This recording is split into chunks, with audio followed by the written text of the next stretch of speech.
Hi,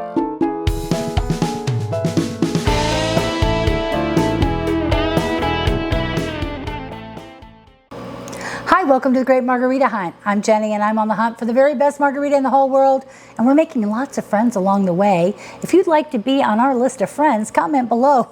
Let me know which margarita is your favorite, and if you know of a great place where we can find one, please let us know that as well. We go on these margarita hunts and we like to drop in and review those margaritas and also just get to try some great margaritas. So today we are on number 11 of our 25 margaritas for 25, and we're going to take blackberries, mix it with jalapenos, which we've done a lot of that type of mixing before. We're going to actually use the fruit and the jalapenos, but we're also going to use a reposado, and we're going to try some bitters, just a splash of bitters, and see how it all works out. So stay with us. Now we have some nice looking blackberries that came in. We've tried a few of them. They're very nice.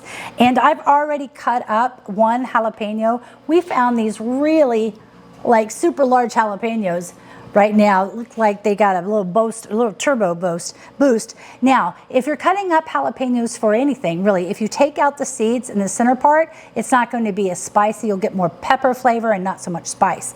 So our recipe is calling for 2 slices of jalapeno, and I'm going to use 2 slices with seeds and 2 slices without to kind of make it halfway in the middle in terms of the the heat.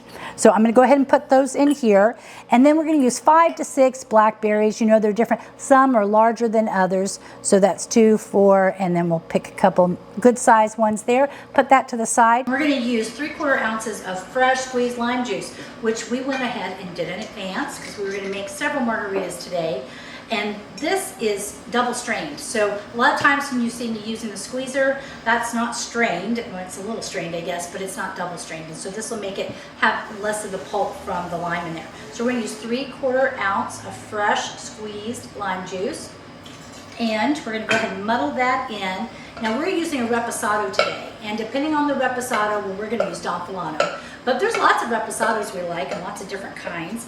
And that usually means they've been aged in some kind of oak barrel and different amounts of time, different types of oak barrel. And that makes a different color. Some of them are going to have a deeper hue to them than others. I think that's probably good. I've mashed the heck out of those blackberries.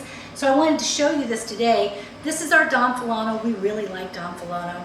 And if you see it has a little lighter tone than, say, this Tequiliano Blanco that's right next to it. And I wanted to show you it's the same. Really, the Tequiliano Reposado, you can see the Blanco here. Of course, it just looks clear, Blanco white. And then this has just a little bit of color to it. So it's not really, really dark, but they do taste different. And so that's the way you find out.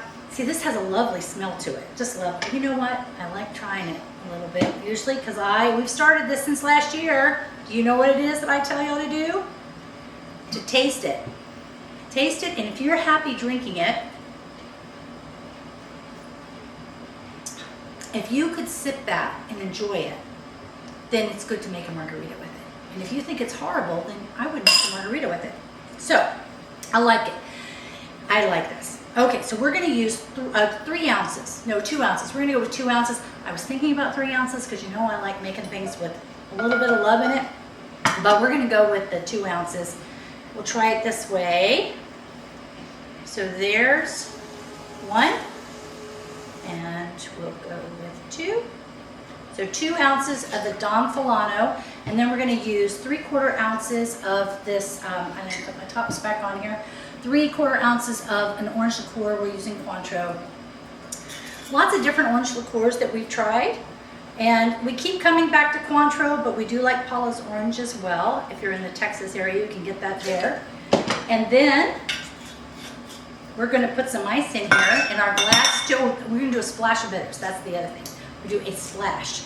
So, I don't know, my splash, that's a splash. Splash of bitters, which is going to make it a little different. It's going to give it some complexity. And with the little more depth of that reposado, that should be interesting. So let me put in, I want to get my, you know what, I didn't put any kind of rim on here yet. And since I didn't cut up a lime, I don't have that. Need something. I think I want to put tahini on the rim, a little chili salt. You know, you can always use any kind of chili salt you want, but we typically end up with tahini. It's easy to find. And so we're gonna put some ice in our glass. I love this ice. Are you tired of hearing me say that? I really do like ice. I'm not sure if that's true everywhere. Is it only true in places that get hot and we like our ice? That was probably too much ice in that, so I was talking and shoveling at the same time. Different kind of ice shoveling than you do up north. Okay, so we're gonna shake this up, and yes, I'm gonna put the actual top on it. Be entertaining if I didn't, but it wouldn't be fun for me. All right, so we've got the blackberries muddled with the jalapenos with some lime juice. I forgot agave. And I'm gonna do this in front of you. But you know, it depends on your blackberries. If they weren't sweet enough, this would be probably too tart. So when you make a mistake, go back and fix it. Try to make it, so I believe it was half ounce, sorry. I'm gonna do a ½ ounce. I have to remember what I'm doing and remember the recipe at the same time, not necessarily my strong suit. Okay, but we're doing this because it's fun, and we tried, you know, we're on number 11 of 25 this year, and we have found several recipes that we've never tried before that were really, really good margaritas. So I hope you're watching these with us. So let's see if I can strain it this way. Oh, it's coming through. I might need to change to my other strainer here. Let me get these out of the way. Yeah, we'll speed it up a little bit. You know, I like these, and it works well if you're just making a regular one, but if you have a lot of fruit in your shaker, you probably need one of these in order to get it out, especially if you're trying to make more than one. Oh, what a pretty blackberry color. And I am going to put a blackberry in mine. I'm not going to try to put it on the rim. I just thought since I washed these blackberries, it'd be fun. Oh, you could put a couple in, couldn't you? Oh, this one has juice in it. So we're going to put a couple of blackberries in there. You could put a sprig of something as well. All right, so here's our blackberry jalapeno margarita salute.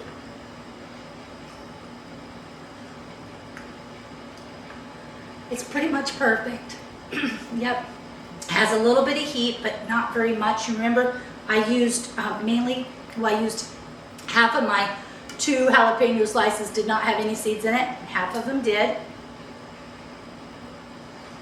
If you use the tahini on the side, you'll get a little bit more spice doing it that way. This is just dadgum yummy.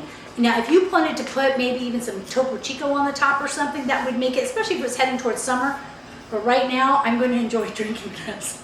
So if you try this, please let us know down below. Any other suggestions, let us know. Until we see you for number 12, the hunt continues.